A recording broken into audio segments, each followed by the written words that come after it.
cemas bagaimana cara kembali muda. Tahun ini masuk kepala 5, hipertensi kaku sendi tiba. Belum lagi kolesterol dan gula, libido tak lagi seperti muda. Aku ingin kembali sehat, ada anti-aging dan seluler terapi. Ke klinik utama Lenisan, di Jalan Lemah Nendet 10. Dari Senin hingga Sabtu, siap membantu kamu yang 40 kembali muda dan sehat lagi. Udah waktunya anti-aging screening, jangan salah ama medical screening. Karena medical screening untuk monitoring penyakit kamu yang makin sering. Ayo kerja yang semangat, biar tua kamu ada berkat. Ambil seluler terapi dan anti-aging, kembali muda sehat pas gocap.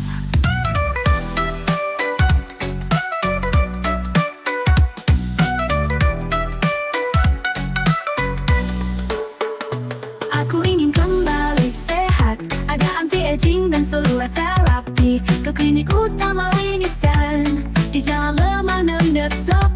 Dari Senin hingga Sabtu, siap membantu kamu yang 40 kembali muda dan sehat lagi.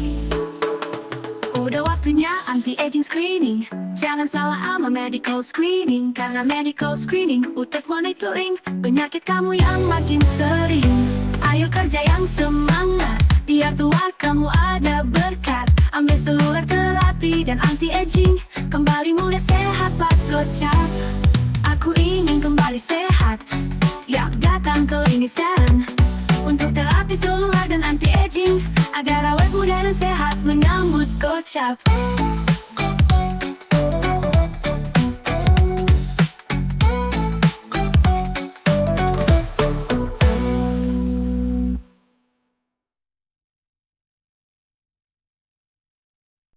Oke, selamat pagi sahabat Lination. Selamat pagi menjelang siang. Selamat pagi Bu Sinta. Selamat pagi juga Citra. Bertemu lagi. Kita bertemu lagi ya di live Instagram Lination nih. Nah, hari ini seperti biasa kita bakalan nemenin kalian sampai 1 jam ke depan. Jadi kalau misalnya teman-teman Lination mau tanya-tanya seputar klinik Lination dan layanannya, itu boleh banget ya. Iya. Dan kali ini kita bakalan ngambil tema yang spesial nih, yaitu anti-aging screening, langkah cerdas mencegah penuaan dini. Iya. Ya. Oke. Jadi untuk yang orang-orang yang menolak tua.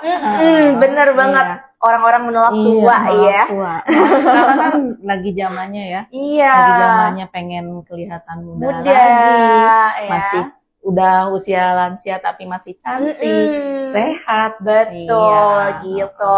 Karena mungkin banyak dari kita yang fokusnya tuh kalau penuaan tuh ke skincare, Iya, treatment betul. ya. Jadi banyak kan orang pengennya wajahnya yang glowing, masih muda kelihatan, tapi kita nggak Kita tahu nggak di tahu. dalamnya. Betul, Tubuhnya ya. gimana? Iya. Apakah menunjang dengan kecantikannya Betul banget. atau ketampanannya? Karena Betul. anti-aging ini bukan hanya untuk wanita saja ya. Jadi untuk semua untuk semua gender, untuk usia Umur. sama. Oke, gitu. Nah, jadi kalau misalnya kita ngangkat tema ini tuh berarti tanda-tanda penuaan juga bisa dilihat dari tubuh kita sendiri ya. Betul, iya. Gitu. Nah, supaya juga teman-teman bisa paham gitu kan, gimana sih penjelasannya gitu anti-aging screening tuh kita bakalan cari-cari materi nih ya dari Bu Sinta gitu. Ya, mudah-mudahan bisa bermanfaat pastinya gitu. Oke. Nah, Bu, karena ini kan anti-aging screening itu tuh dari layanan Lination juga ya? Iya, ada di kami di Lination di Jalan Lemah Nendet nomor 10. Klinik utama kami ada laboratoriumnya yang bisa memeriksakan screening anti-aging ini. Iya. Oke. Ibu boleh dong kasih tahu dulu nih anti-aging screening itu apa sih? Sebenarnya anti-aging screening ini salah satu pemeriksaan untuk mendeteksi penuaan dini dari biokimia dari dalam tubuh kita gitu. Jadi untuk melihat apakah kita ada ada faktor ya, ada faktor resiko terjadinya penuaan dini. Jadi dengan mengetahui adanya faktor resiko itu, kita bisa mencegah atau mengintervensi untuk memperlambat dan mencegah penuaan. Gitu. Kalau misalnya nih Bu, misalnya Citra kan masih umur 20-an gitu kan, pengen screening anti-aging, itu bisa nggak? Sangat bisa. Jadi memang disarankan sih dari sejak usia mulai, bukan remaja ya, tapi usia dewasa ya, usia dewasa untuk memeriksakan screening anti-aging ini. Itu lebih baik. Kenapa? Karena bisa secara lebih cepat untuk mencegah terjadinya penuaan tadi gitu. Jadi jangan sampai terlanjur gitu. Oh iya, betul. Gitu. Kenapa penting banget tuh Bu kalau untuk anti-aging screening ini tuh? Karena setelah kita tahu ya, misalnya kita punya ada faktor risiko tadi, kita bisa melakukan terapi. Terapi ya, misalnya apakah itu ada gangguan hormon atau dan sebagainya, bisa dilakukan terapi untuk mencegah terjadinya penuaan. Oke, tujuan utamanya tuh adalah mencegah ya? Iya, mencegah dan memperlambat gitu. Karena secara alami kita memang pasti menuju tua. Gitu ya, tapi jangan sampai karena kita tidak menjaga tubuh kita, akhirnya kita menjadi cepat lebih tua dengan adanya penyakit-penyakit yang mengganggu secara fisik, secara lahir dan batinnya. Kadang-kadang kan penyakit itu bisa membuat kita menjadi lemah tubuhnya, lemah badannya, kemudian suasana hati juga itu akan menjadi pengganggu dan akan lebih mempercepat proses penuaannya gitu. Oke. Berarti kalau misalnya tanda-tanda penuaan diri dari hasil lab itu seperti apa? Kalau ini tergantung ya, misalnya gini. Screening itu kan ada pemeriksaannya untuk hormon ya. Nah, hormonnya bisa jadi tanda-tandanya itu tidak seimbang. Tidak seimbang, gangguan hormon. Kemudian metabolisme tubuhnya juga terganggu gitu. Kemudian juga misalnya antioksidan di dalam tubuh kitanya kurang. Karena kurang, kemudian radikal bebasnya tinggi, jadi terbalik gitu. Kalau misalnya radikal bebas tinggi kan kita harus punya antinya. Nah, antinya itu antioksidan. Kalau antioksidannya rendah, otomatis radikal bebasnya semakin tinggi gitu. Kemudian ada juga stres oksidatif. Nah, biasanya itu juga menyebabkan penuaan dini. Gitu. Berarti kalau idealnya tes anti-aging screening itu di usia dewasa. Dan sampai tak terbatas umurnya. Tak terbatas ya. Nah, kalau misalnya kenapa sih kita perlu tahu kondisi tubuh sebelum gejala penuaan muncul? Ya, tadi sudah disampaikan dari awal bahwa kita perlu tahu karena untuk bisa mencegah jangan sampai terjadi penyakit kronis. Kalau misalnya ada gangguan keseimbangan hormon misalnya ya. Nah, hormon itu kan biasanya hormon yang diperiksa untuk screening anti-aging ini ada tiroid, kemudian ada progesteron, ada estrogen, ada insulin. Nah, itu berkaitan dengan penyakit-penyakit kronis degeneratif. Iya, misalnya kayak hormon estrogen, testosteron itu akan mengganggu akan muncul terjadi penyakit kayak hipertensi, kayak diabetes gitu. Gangguan insulin juga sama. Misalnya insulin bisa menyebabkan diabetes gitu kalau kekurangan insulin atau kerja insulinnya tidak baik gitu. Gitu. Nah, berarti kalau misalnya ini kan peran laboratorium juga penting banget ya buat tubuh kita nih. Nah, kenapa sih penting banget buat pencegahan dibandingkan pengobatan? Jadi kita udah tahu ya, mencegah itu lebih baik daripada mengobati gitu ya. Kemudian pencegahan itu akan lebih mudah dibanding pengobatan. Iya, betul. Pencegahan itu kan misalnya nih ya, misalnya ada gangguan di tadi hormon ya, hormon. otomatis dokter akan menyarankan untuk terapi hormon, misalnya yang kurang hormon tiroid misalnya ya, berarti misalnya terjadi hipo atau hiper gitu, nah itu dokter akan memberikan obat yang bisa menyeimbangkan hormon tersebut sehingga tidak terjadi gangguan-gangguan yang tidak diharapkan tadi gitu. Jadi pasti, nah kalau misalnya sampai tidak bisa mencegah dari penyakit itu tadi, otomatis akan membuat biokimia yang lain juga terganggu gitu. Nah itu akan mempercepat proses penuaan tadi dan juga mungkin akan menambah penyakit yang lain gitu. Jadi ada dampak yang lebih bahaya lagi gitu. Jadi pengobatannya akan bertambah gitu. Yang harusnya misalnya cuman sekian menjadi 2 kian gitu. Jadi 2 kali lipatnya. Gitu. Karena ada penyakit lainnya. Jadi kalau sudah dicegah dulu, ya pengobatannya cuma untuk itu aja gitu. Betul. Jadi yang lain belum terganggu. Bisa dicegah. Gitu. Oke Bu, kalau misalnya ini nih, misalnya hasil lab kita tuh menunjukkan tubuh kita tuh sedang menua lebih cepat dari usia biologis. Apakah bisa Bu? Bisa. Bisa. Iya, jadi misalnya kayak nih Citra, usia sekarang misalnya 25-an, 24-25-an gitu. Tapi dengan kondisi ada gangguan hormon atau ada gangguan metabolisme yang lain atau misalnya status antioksidannya yang rendah, itu bisa menyebabkan terjadinya gangguan di tubuh kita, misalnya jadi radikal bebasnya akan meningkat, kemudian stres dengan radikal bebas meningkat, stres oksidatifnya otomatis akan meningkat juga, sehingga akan mempercepat metabolisme di dalam tubuh atau merusak sel-sel di dalam tubuh Citra sendiri gitu ya. Nah itu yang bisa menyebabkan usia biologisnya menjadi kurang gitu dari umur sesungguhnya gitu.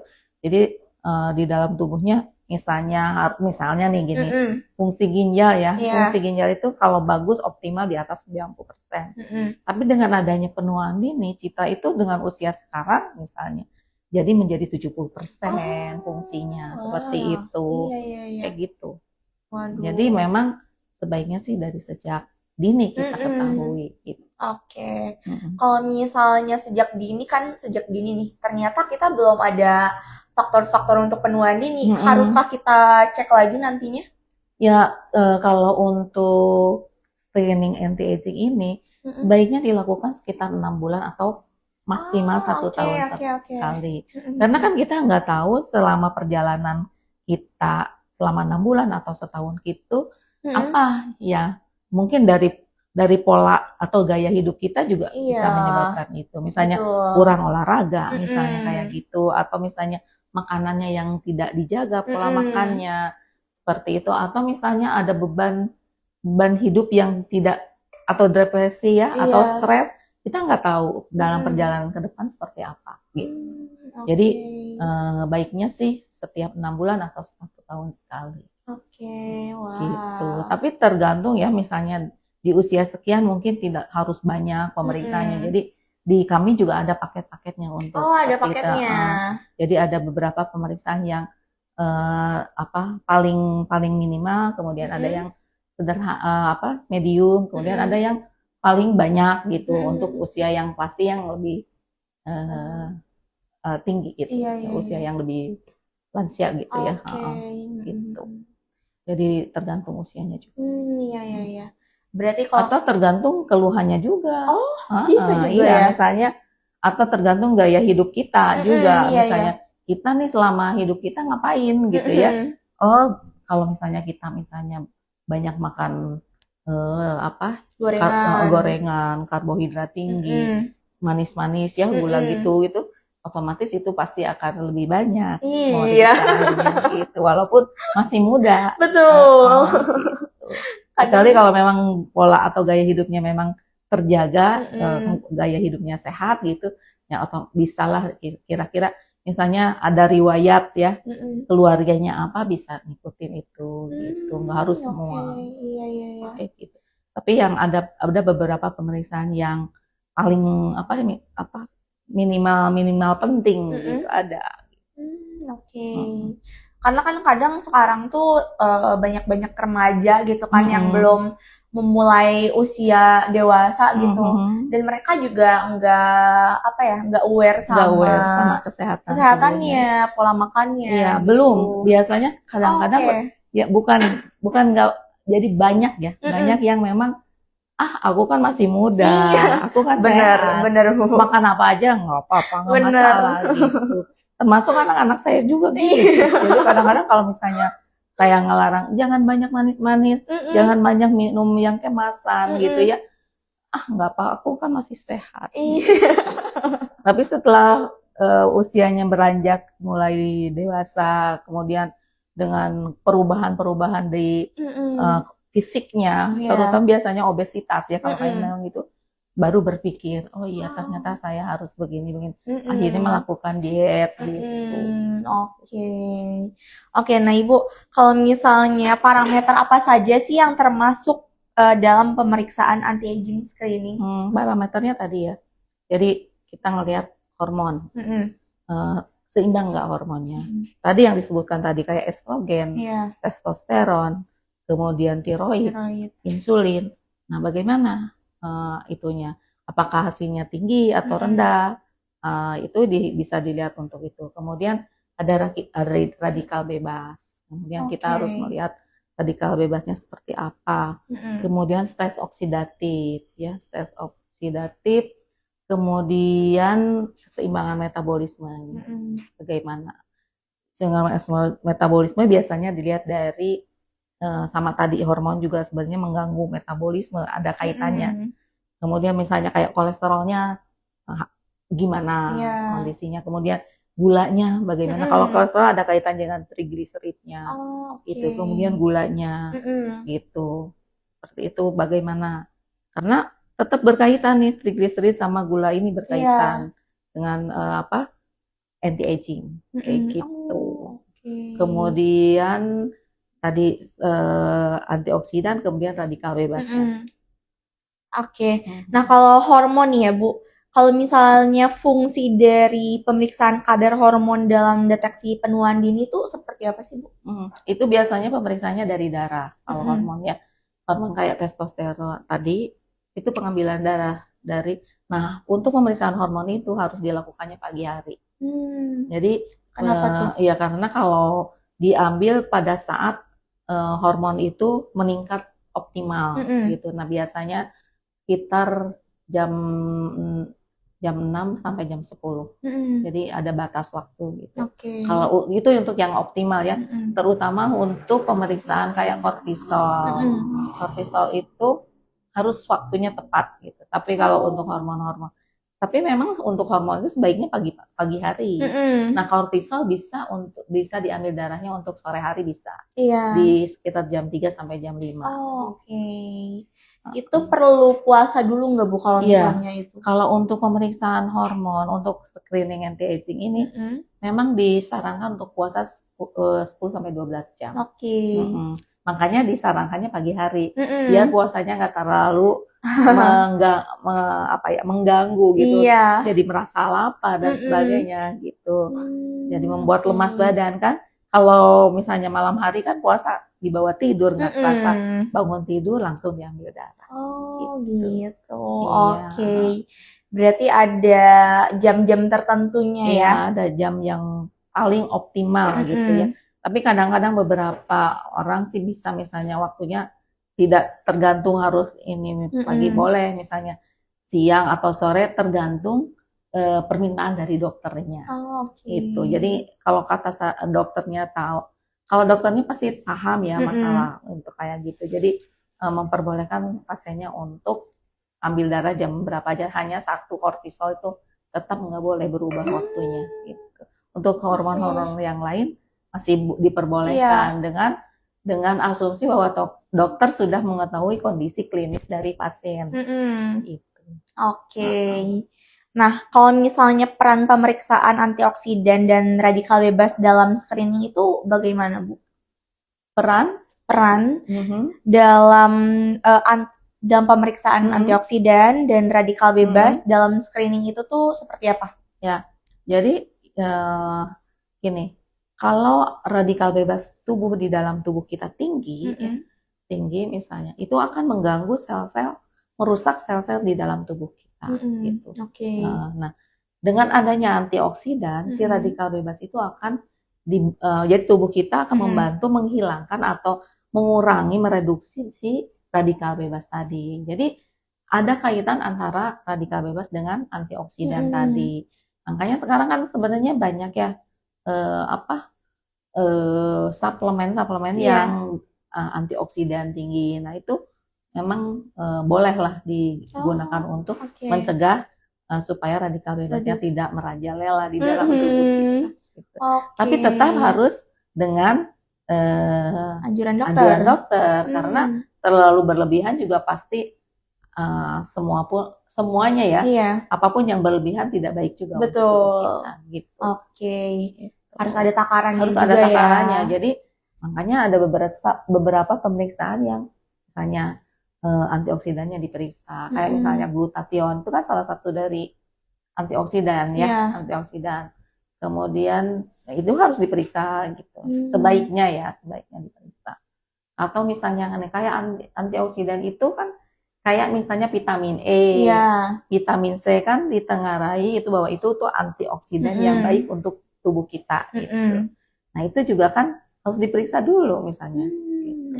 Sebaiknya ya diperiksa dulu gitu. Apakah memang tubuh membutuhkan atau tubuh membutuhkan berapa sih kadar dari vitamin E atau vitamin C yang bisa dikonsumsi oleh tubuh. Nah Bu, kalau misalnya pemeriksaan kolesterol dan gula darah juga tadi tuh relevan ya Bu dalam anti-aging screening? Betul, sangat relevan ya. Jadi karena misalnya nih, kita misalnya ada pertama ada riwayat bahwa keluarga kita mempunyai penyakit diabetes ya, dan kolesterol juga, atau misalnya kita obesitas ya, nah itu sangat baik kalau kita harus diperiksakan kolesterol sama glukosanya, karena itu akan mengganggu metabolisme di dalam tubuh kita yang otomatis akan menyebabkan penuaan tubuh kita atau fungsi dari tubuh kita. Jadi fungsi tubuh kita akan menurun, otomatis ya terjadilah penyakit kronis tadi. Berarti kalau misalnya fungsi tubuh kita tuh juga sangat penting ya buat kayak bisa nantinya tuh penuaan dini gitu takutnya tuh. Iya betul. Jadi misalnya nih Citra, ternyata misalnya kadar glukosanya tinggi misalnya gitu. Berarti kan kalau memang kadar glukosanya tinggi ya harus diobatin dulu. Jangan sampai mengganggu fungsi organ tubuh yang lain, karena dampak dari glukosa yang tinggi bisa ke penyakit ginjal, bisa ke jantung, bisa ke yang lain-lain. Jadi fungsi organ-organ tubuh kita itu menjadi cepat rusak. Jadi sebenarnya penuaan dini itu bukan karena tubuh yang otomatis menua, tapi dari fungsi organ tubuh kita yang menurun kualitasnya gitu. Jadi misalnya harusnya 100% nih kita ini cuma 60% atau 70%. Yang dimaksudnya seperti itu. Iya. Nah, kalau misalnya kaitan fungsi hati dan ginjal dengan proses penuaan? Itu pasti ada ya, karena apa?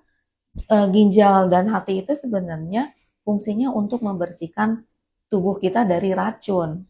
Ya, makanya kalau misalnya organ tubuh ginjal dan hati terganggu, otomatis racun-racun di dalam tubuh kita juga akan menumpuk. Nah, itu akan mempercepat proses penuaan gitu.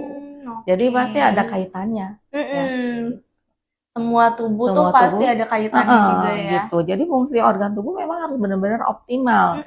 Nah, itu yang dimaksud untuk pencegahan penuaan dini itu. Jadi supaya fungsi organ tubuh kita dalam kondisi yang selalu prima. Iya, betul. Nah, kalau misalnya ini ada nggak sih pemeriksaan untuk mendeteksi peradangan kronis yang berkontribusi pada penuaan? Ya, kan tadi salah satu dari itu ya, markernya dari untuk screening itu adalah untuk mengetahui adanya inflamasi atau Mm-mm. peradangan kronis di dalam tubuh kita. Mm-mm. Biasanya ada pemeriksaan HSCRP, Oke. HSCRP atau interleukin 6. Mm-mm. Itu untuk melihat kondisi adanya peradangan di dalam tubuh. Mm-mm. Oke. Nah, tadi kan aku udah sempat denger nih, Ibu tuh nyebutin biomarker. Nah, biomarker penularan itu apa sih dan bagaimana lab menilainya? Nah, biomarker tadi sama dengan tadi ya, yang di awal disebutkan. Biomarkernya pertama ada stres oksidatif, biasanya oke. tesnya ada MDA atau malondialdehyde, kemudian 8 isopropyl. Nah, terus ada antioksidan. Antioksidannya tadi udah disebutin kayak vitamin E, vitamin C. Kemudian ada vitamin D juga itu ya, ada vitamin D. Kemudian juga ada glutathione. Kemudian ada superoksidase gitu, SOD, dismutase. Kemudian ada untuk radikal bebasnya. Radikal bebas, kemudian juga apalagi ya? Hormon tadi, hormon sama inflamasi tadi. Ya, jadi biomarkernya itu. Oke. Nah, kalau misalnya pemeriksaan apa sih yang bisa menunjukkan status stres oksidatif di tubuh kita? Iya, tadi MDA tadi sama 8 isopropyl gitu. Jadi untuk melihat kondisi stres oksidatif kita. Apakah tubuh kita memang terganggu gitu stresnya. Oke. Nah, kalau misalnya tes vitamin dan mineral juga bagian dari anti-aging screening? Iya, betul. Tadi karena kan vitamin tadi kayak vitamin E, vitamin D.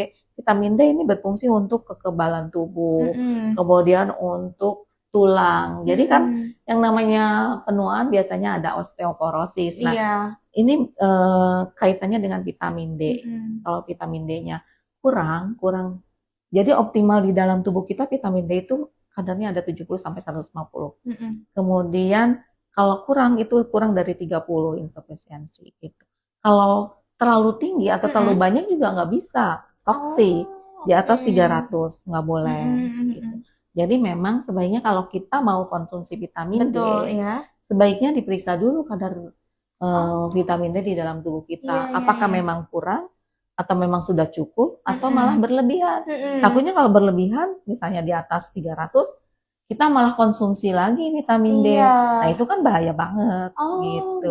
Kalau misalnya kurang mah nggak terlalu bermasalah ya, nggak terlalu bermasalah. Kita konsumsi aja. Hanya mungkin nanti setelah kita konsumsi vitamin D, misalnya berapa unit gitu ya, apakah ada perubahan, ada kenaikan nggak di dalam kadar vitamin D di dalam tubuh kita?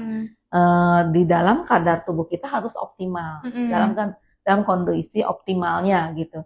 Jadi jangan sampai berlebih juga gitu. Nah, kalau misalnya kita udah punya atau kadar tubuh kita vitamin D dalam tubuh kita tinggi, kemudian kita konsumsi vitamin D, itu akan lebih berbahaya. Apa aja Bu yang jadi menyebabkan? Kalau konsumsinya terlalu tinggi itu ya, kan ada kadar misalnya konsumsi vitamin D itu ada yang 1.000, ada yang 5.000, ada yang 15.000 misalnya seperti itu. Kalau berlebihan ya toksik gitu. Jadi mengganggu nanti mengganggu hati juga, yang namanya racun kan dibuangnya di hati atau di ginjal. Jadi akan terganggu juga si fungsi hati. Ya gitu. Oke. Nah, kalau misalnya pemeriksaan kadar homocysteine atau asam urat itu juga punya hubungan nggak dengan penuaan?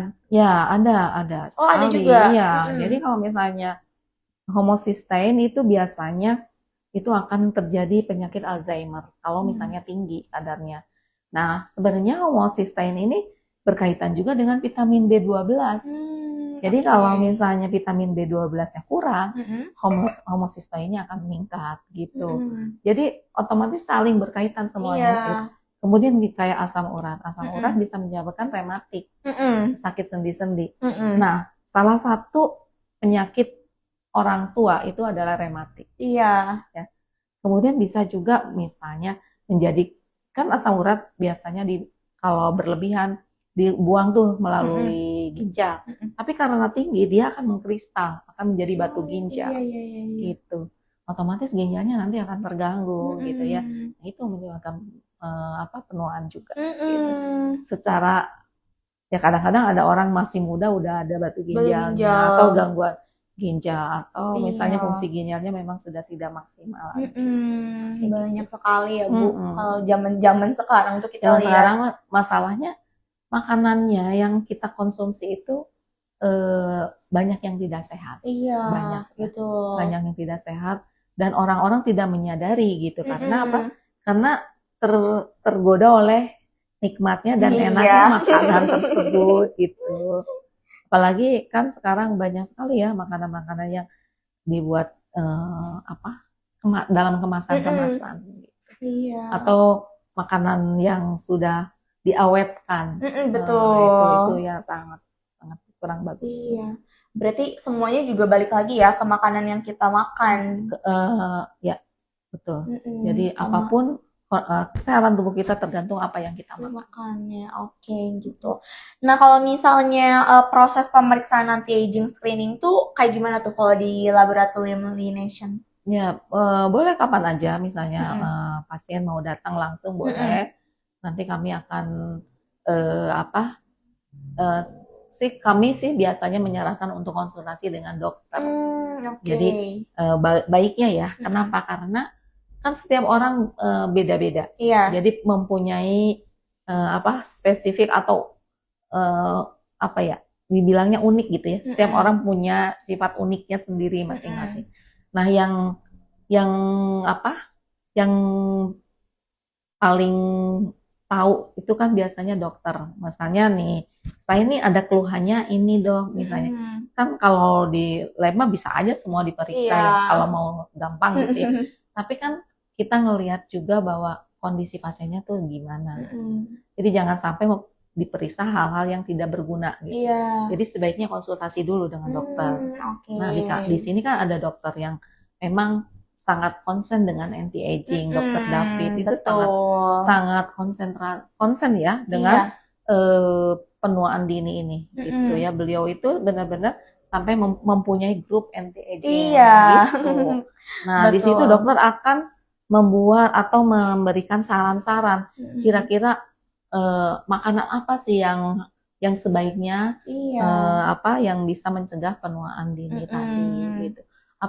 Misalnya pola hidup apa yang harus dilakukan gitu. Nah, dokter akan memberikan masukan-masukan dan saran-saran gitu.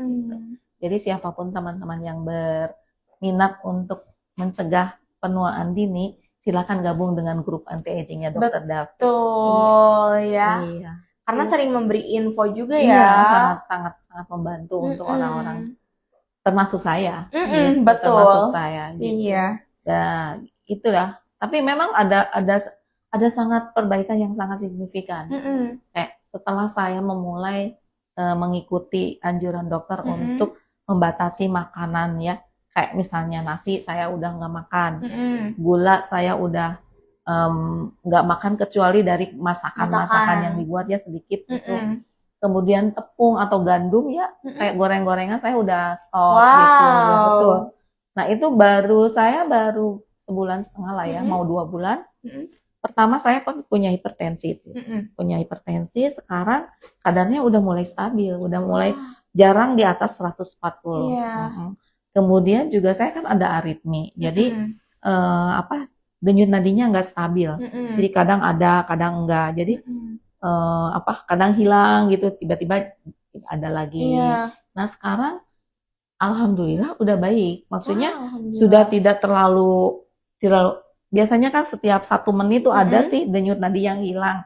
Sekarang enggak, mungkin lebih dari beberapa menit baru ada lagi. Memang tapi itu sangat membantu. Kenapa? Karena biasanya tiba-tiba kayak plus gitu jantung teh. Plus gitu. Atau tiba-tiba denyut nadinya jadi cepat gitu. Sekarang udah hilang. Maksudnya udah lebih baik ya. Perubahannya udah baik. Udah baik ya? Padahal dalam waktu 1 bulan. Wow. Nah, kemudian berat badan juga secara perlahan menurun.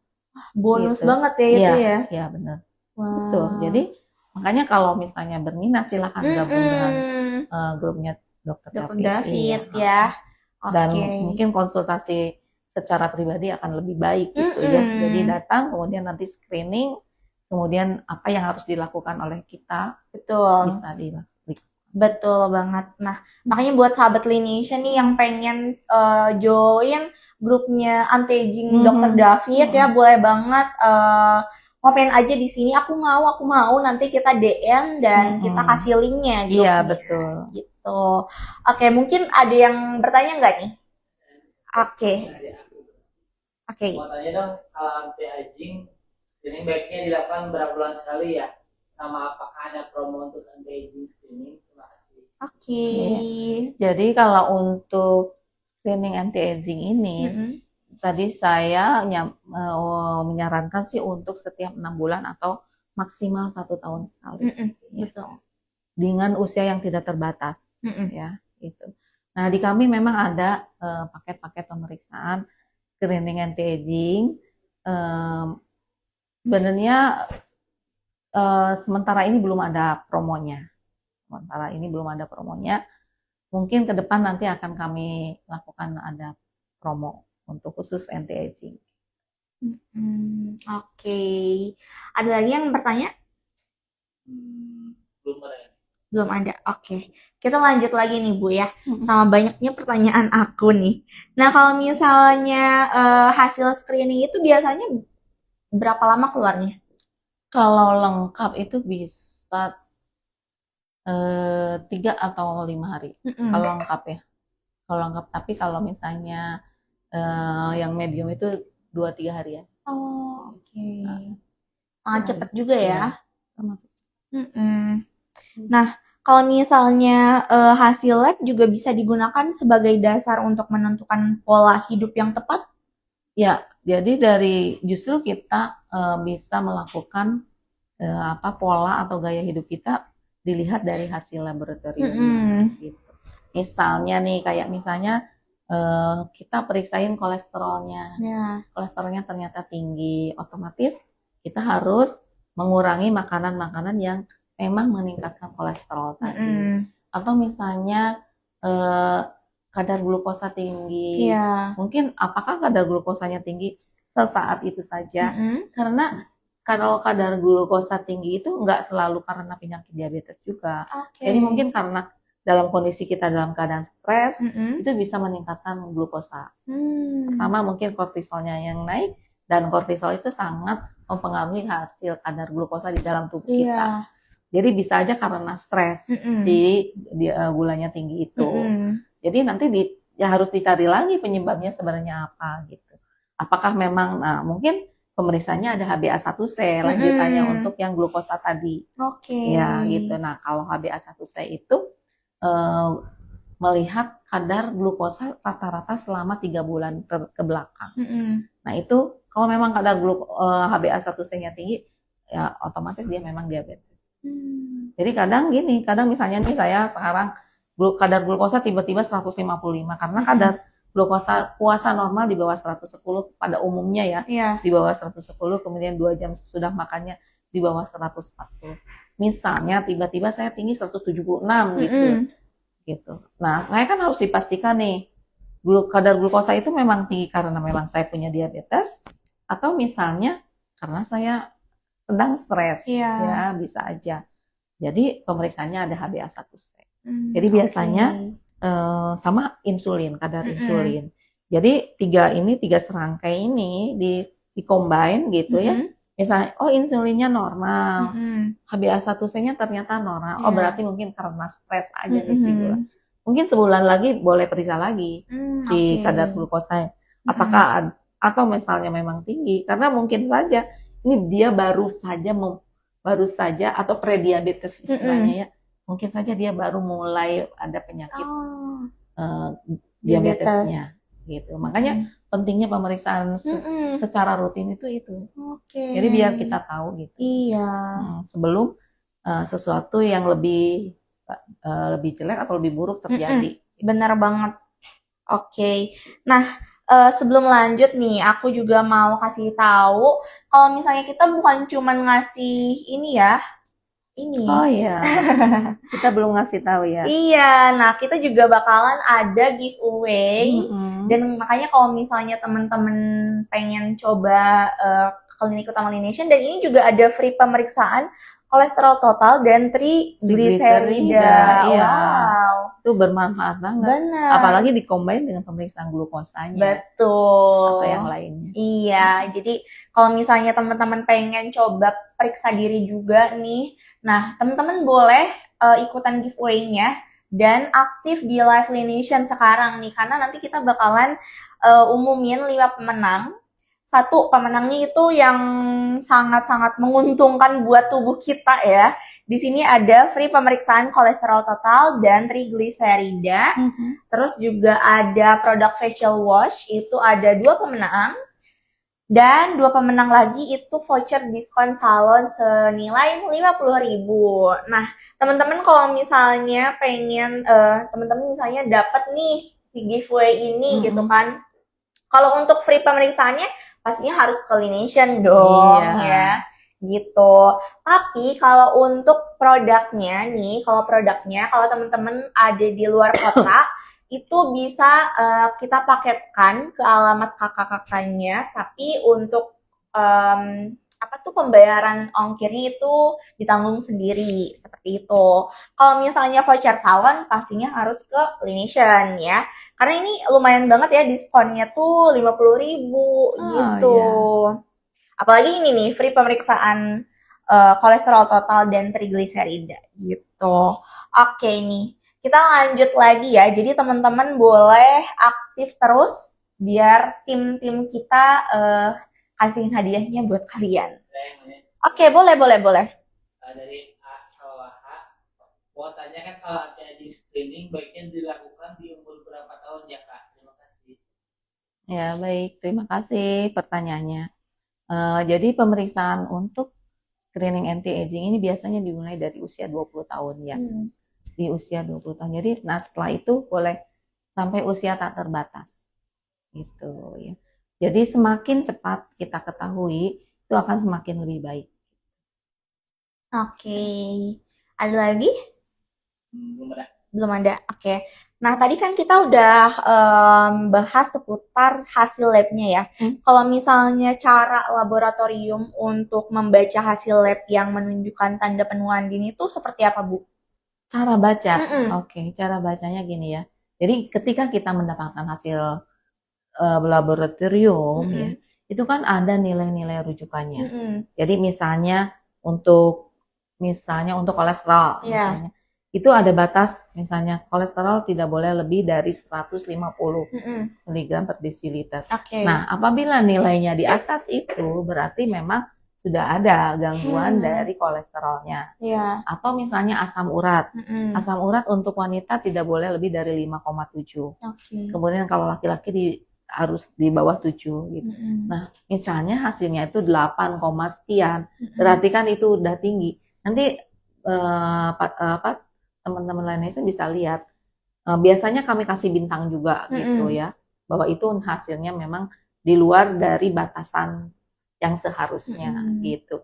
Nah, itu bisa dikonsultasikan langsung ke dokter. Apakah harus diobatin ataukah diet dulu baru setelah itu kemudian setelah diet sekian lama kemudian periksa lagi apakah ada penurunan atau enggak. Kalau misalnya ada penurunan berarti lanjutkan dietnya tanpa harus diobati. Tapi kalau setelah diet misalnya kadarnya tuh masih tinggi, berarti memang harus minum obat gitu. Jadi pasti dokter akan memberikan resep untuk membeli obatnya atau meminum obat itu.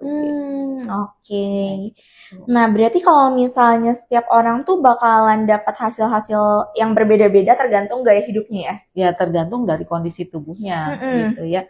Misalnya kalau misalnya gini, kayak kolesterol ya. Misalnya kita punya gaya hidup kita sehat, olahraga makanan dijaga. Tapi ternyata kadar kolesterolnya tetap tinggi gitu. Karena sebenarnya di dalam tubuh kita kolesterol itu dibentuk juga gitu. Ya, jadi secara alami kolesterol itu kan membantu juga metabolisme tubuh kita. Jadi bukan nggak ada gunanya, kolesterol itu ada gitu ya. Cuman kalau berlebihan itu akan bisa menyebabkan terjadinya penyempitan di pembuluh Iya. darah jantung misalnya.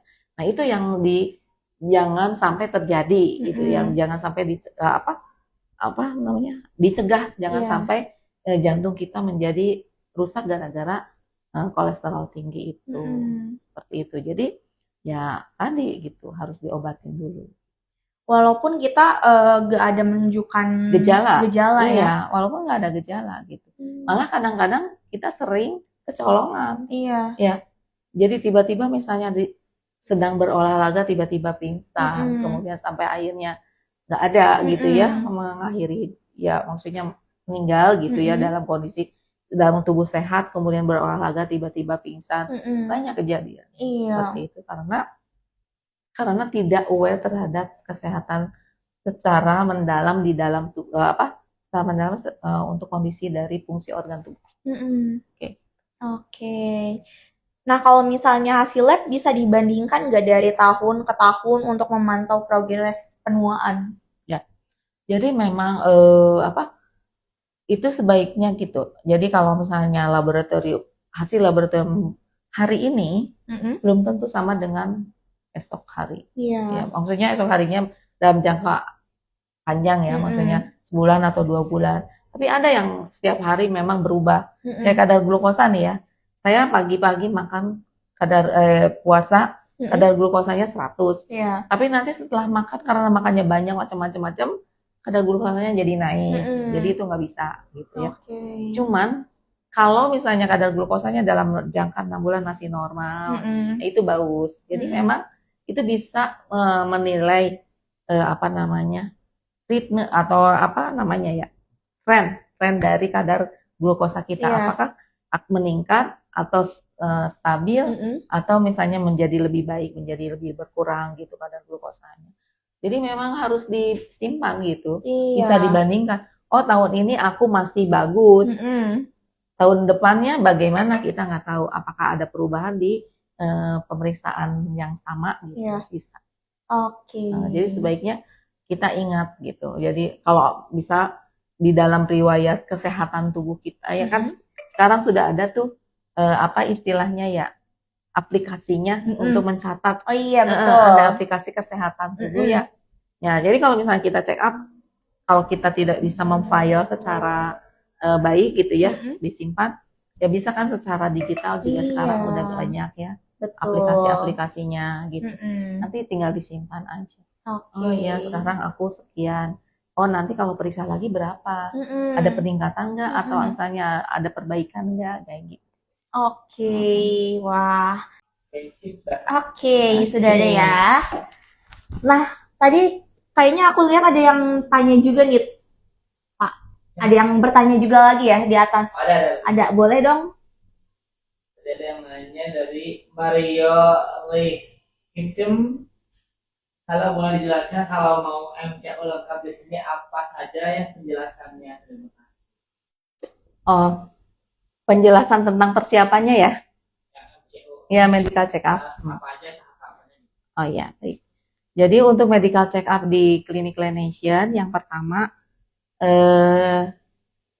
sebaiknya puasa. Ya, dalam keadaan puasa 8 sampai 12 jam. Biasanya dilakukan puasanya setelah selesai terakhir makan malam sampai pagi-pagi diambil darah. Nah, itu yang hanya diperbolehkan hanya air putih aja. Ya. Gitu. Kemudian nanti pada saat di laboratorium sebaiknya tidak minum obat dulu. Obat-obatan mungkin ada beberapa obat-obatan yang harus dihentikan karena akan mengganggu hasil dari pemeriksaan laboratorium tadi. Hanya kalau misalnya memang dokter harus mengharuskan obat itu diminum terus, tidak bisa berhenti, itu nanti disampaikan ke petugas laboratoriumnya. Jadi misalnya saya lagi minum obat ini, nanti tolong disampaikan ke petugas laboratoriumnya gitu. Kemudian jika pemeriksaannya ada pemeriksaan urin atau misalnya feses gitu, nanti akan boleh datang dulu ke sini untuk mengambil wadahnya, wadah untuk penampungan urin dan tesesnya gitu. Jadi bisa dilakukan di rumah, hanya setelah dikeluarkan, maksudnya setelah berkemih atau buang air besar, itu langsung dibawa ke laboratorium, nggak boleh lama. Gitu. Jadi harus langsung dibawa ke sini. Tapi kalau misalnya bisa dilaksanakan di sini, nggak masalah juga, gitu. Karena bisa gitu ya. Kemudian untuk pengambilan darahnya biasanya ada yang sekali, ada yang 2 kali, gitu ya. Jadi kalau untuk pemeriksaan glukosa, biasanya puasa dengan 2 jam sesudah makan. Jadi pada saat pengambilan darah pertama itu yang puasa, kemudian untuk pengambilan 2 jam sesudah makannya, jadi setelah diambil darah kemudian makan seperti biasa. Kalau misalnya ada obat yang harus diminum, terutama untuk yang punya diabetes, itu diminum saja. Gitu. Kemudian 2 jam setelahnya puasa lagi, itu jadi tidak makan, minum air putih saja boleh, nanti diambil darah lagi, gitu. Kemudian ada pemeriksaan misalnya untuk jantung, ada EKG. Nah, EKG bisa dilakukan di saat jeda nunggu 2 jam sesudah makan, atau nanti setelah 2 jam diambil darah, itu silakan boleh kapan aja. Gitu. Nah, sebelum diambil darah, sebelum melakukan pemeriksaan lab juga, sebaiknya tidak melakukan aktivitas yang berlebihan. Atau misalnya nih pada saat mau diambil darah, kadang-kadang ada jalan kaki dulu, kan ada ya, atau lari dulu, atau treadmill dulu. Kalau yang punya treadmill di rumahnya biasanya, nah itu jangan dulu. Gitu. Jadi itu akan mengganggu hasil, bukan mengganggu ya. Jadi nanti hasilnya tidak optimal, gitu. Jadi tidak sesuai dengan nilai rujukannya. Gitu. Ibu. Nah, buat teman-teman semoga pertanyaan-pertanyaannya udah dijawab ya sama Bu Sinta tadi. Ibu, kalau misalnya faktor gaya hidup apa sih yang paling sering terlihat pengaruhnya di hasil screening? Itu, jadi ya tadi ya, makan makanan yang tidak sehat.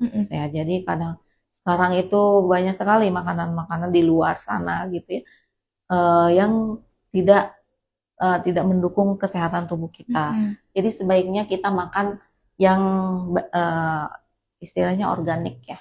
Jadi jangan sampai makanan segar gitu ya.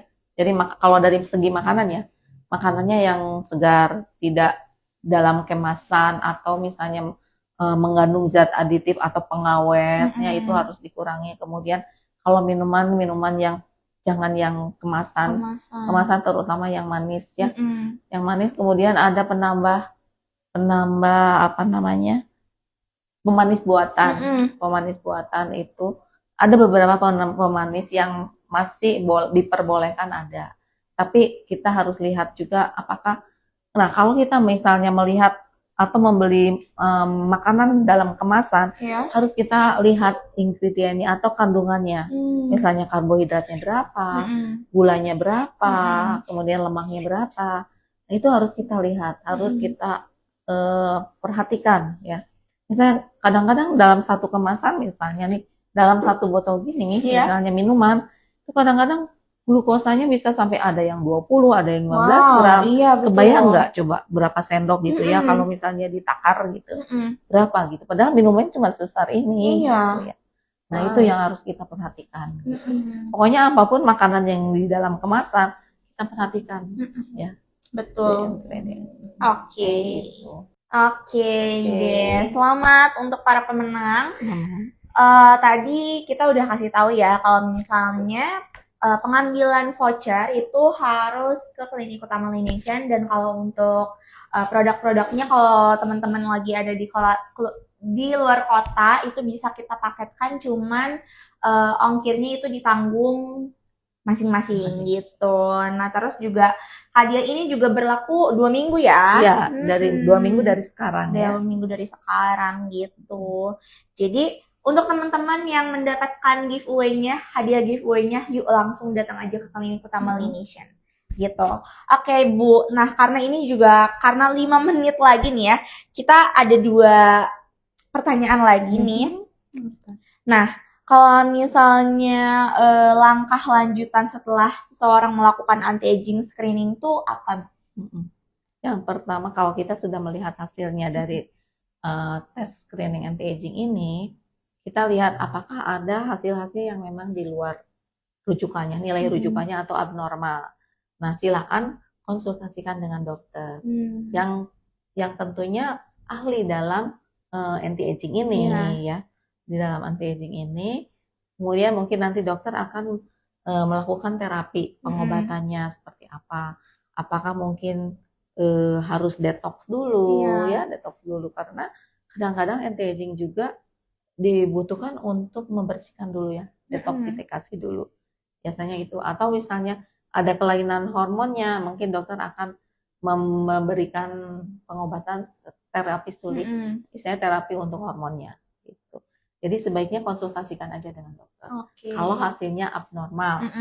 Tapi kalau hasilnya normal, alhamdulillah ya lanjutkan pola hidup atau gaya hidup yang sehat tersebut. Kemudian nanti setahun lagi silahkan periksa lagi. Atau terserah kalau mau 6 bulan itu sangat sangat baik. Tapi kalau misalnya ada keterbatasan waktu atau apa gitu, boleh setahun sekali. Gitu. Jadi jangan melihat hasilnya ini oh ya udah diantepin gitu ya, ada hasil yang abnormal kemudian diantepin, jangan. Harus segera, kan kita tujuannya untuk mencegah ya, untuk mencegah lebih dini. Oke Ibu. Nah, pertanyaan terakhir nih ya dari aku nih. Boleh dong Ibu apa sih pesan yang ingin disampaikan kepada teman-teman semuanya untuk pentingnya pemeriksaan dini, apalagi pemeriksaan anti-aging screening ini nih? Jadi buat teman-teman Laination semuanya